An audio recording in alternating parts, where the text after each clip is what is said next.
Sir உயர் அதிகாரி யாரோ ஃபோன் பண்ணி எஸ்பிகிட்ட பேசினதுனால தான் ஸ்பெஷல் டீம் வந்து இதில் இன்வால்வ் ஆகிருக்கு. யாரோ ஒருத்தரோட இன்ஃப்ளூயன்ஸோ உயர் அதிகாரியோட தகவல் இருந்தால் மட்டும்தான் அவங்க வந்து இதில் வந்து நேரடியாக உள்ளே வருவாங்க. ஸ்பெஷல் டீம் எதுக்காக இங்கே வந்து இந்த இதை விசாரணை பண்ணுச்சுன்னு அதுக்கு அரசாங்கம் சொன்ன பதில் மிகவும் நகைப்புக்குரியதாக இருந்தது.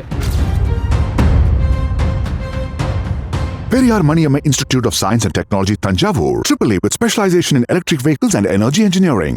எஸ்பி வந்து வெயிட்டிங் லிஸ்ட் போட்டிருக்கதா கோர்ட்டில் ரிப்போர்ட் பண்ணாங்க. நீதிபதி அதை காட்டாமல் என்ன சொன்னார்னா, சார் சஸ்பென்ஷன் மட்டும் பத்தாது சார், சஸ்பெண்ட் பண்ணுவீங்க, அவர் ஸ்டே வாங்கி மீண்டும் கோர்ட்டுக்கு வந்துடுவார் அப்படிங்கிறத நீதிபதி வந்து அழுத்தம் திருத்தமாக சொன்னார். இந்த பனிஷ்மெண்ட் பத்தாது, உங்கள் அரசு கடுமையான நடவடிக்கை எடுக்கிறதா இருந்தால் நீங்கள் என்ன நடவடிக்கை எடுத்திருக்கீங்க, உயர் அதிகாரிகள் மீது என்ன நடவடிக்கை எடுத்திருக்கீங்கிறத நீதிமன்றத்தில் வந்து காமிங்க, நாங்கள் அதுக்கு பேர உங்களை மேலே நம்பணுமா நம்பக்கூடாதா அப்படிங்கிறத நாங்கள் முயற்சி பண்ணுறோங்கிறாங்க. சிபிஎஸ்ஐடிக்கு இந்த வழக்கை மாற்றினதா சொன்னாங்க, ஆனால் அது நீதிபதியில் ஒத்துக்கலை. சிபிஎஸ்ஐடியையும் தமிழக அரசு தான் இயக்குது, அதனால் இதில் நியாயம் கிடைக்காது அப்படிங்கிறத பதிவு பண்ணியிருக்காங்க.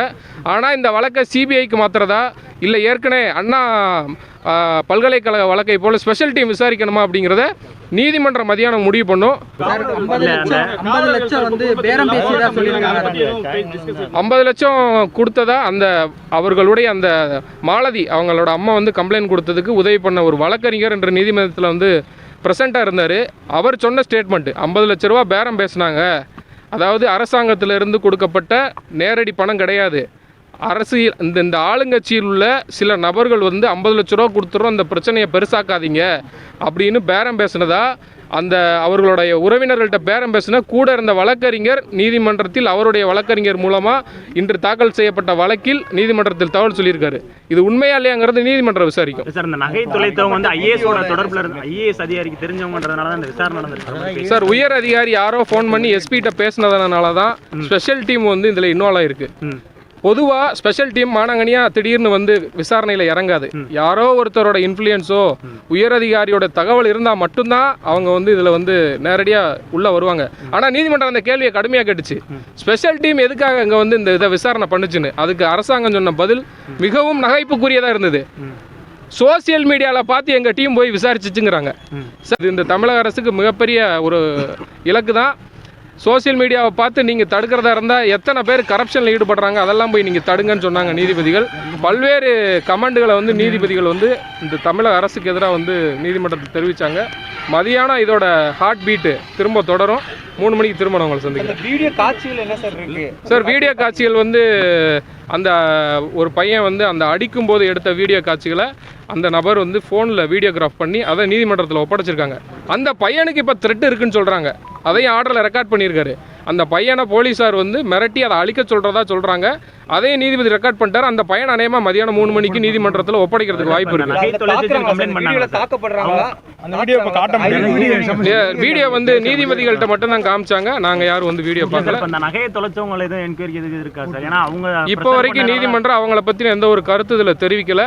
ஆனால் அந்த டாக்டரோட இன்வெஸ்டிகேஷனில் தான் இந்த கம்ப்ளைண்ட் வந்து வாங்காமலே எஃப்ஐஆர் போடாமலே சிஎஸ்ஆர் போடாமலே ஒருத்தர் தூக்கிட்டு போய் அடித்து கொன்ன பிறகு எஃப்ஐஆர் போட்டிருக்காங்க. முதல்ல அந்த திருட்டு வழக்குக்கு ஏன் சிஎஸ்ஆரோட நீங்கள் வச்சு விசாரிச்சிங்க அப்படிங்கிறது தான் நீதிமன்றத்தோட முதல் கேள்வி. ஒரு நபர் திருடிட்டாருன்னா நீங்கள் வந்து ஃபஸ்ட்டு எஃப்ஐஆர் போட்டுல விசாரிக்கணும். எஃப்ஐஆரே போடாமல் சிஎஸ்ஆரை போட்டு ஒருத்தரை கூட்டு போய் அடித்து கொண்டிருக்கீங்க அப்படிங்கிறத ரொம்ப ஆதங்கத்தை வந்து நீதிமன்றம் வந்து வெளிப்படுத்துச்சு இன்னைக்கு. சார் மதுரைக்கு மெயினாக கொண்டு வந்ததுக்கான காரணம் என்னன்னு சொன்னாங்க அரசு தரப்புல இருந்து? சார் அவங்க வந்து முதல்ல ஒரு ப்ரைவேட் கிளினிக்கு பாடி எடுத்துகிட்டு போனதாக சொல்கிறாங்க. அவங்க வந்து அந்த டாக்டர் வந்து நான் பார்க்க மாட்டேன்னு வந்து ரெஃப்யூஸ் பண்ணிட்டார். அதனால் அதுக்கப்புறம் 2-3 ஹாஸ்பிட்டல் திருப்போணம் ஜிஹெச்சுக்கு போயிருக்காங்க, மதுரை ஜிஹெச்சுக்கு வந்திருக்காங்க. எப்படியாவது இதை மூடி மறைச்சி டிலே பண்ணி அதான் அந்த கம்ப்ளைண்ட்டில் சொன்ன தகவல் நகைப்புத்தன்மையாக இருக்குது. கம்ப்ளைண்ட்லாம் நீங்கள் பார்த்துருப்பீங்க. ஏங்க அதில் வந்து வலிக்கு விழுந்துட்டாருன்னு சொல்கிறாங்க. இந்த பாத்ரூமில் வலிக்கு விழுந்து கால் ஒடிஞ்சு ஃபோட்டோ போடுறாங்கல்ல போலீஸு, அது மாதிரி வலிக்கு விழுந்து வலிப்பு வந்து இவர் இறந்து விட்டார் அப்படின்னு கம்ப்ளைண்ட் கொடுத்துருக்காங்க. ஆனால் நீதிமன்றத்தில் நாங்கள் நேற்று முறையிட்டு இன்று வழக்கு விசாரணைக்கு வருவது தெரிந்தவுடன் நேற்று இரவு 6 போலீஸ் ஆஃபீஸர்ஸ் இதில் இன்வால்மெண்ட் கம்ப்ளைண்ட் படியே. ஆனால் 5 போலீஸ் ஆஃபீஸர்ஸ் மேலே மட்டும் எஃப்ஐஆர் ரெஜிஸ்டர் பண்ணியிருக்காங்க.